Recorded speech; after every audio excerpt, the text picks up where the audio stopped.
So the things required to make these cute bookmark shakers are: we are going to need a Ziploc bag, an A4 size sheet, and hard surface for making it, a strip of paper of any color which is covered in tape from both sides, some beads or you can also use glitter, an eraser, a tape, a punching machine, a scale, a scissor, a pen, a pencil, and a gray marker. So let's begin.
So that's it, our cute shaker bookmark is ready.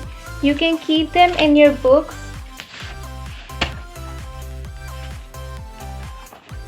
Just like that, or you can also play with them.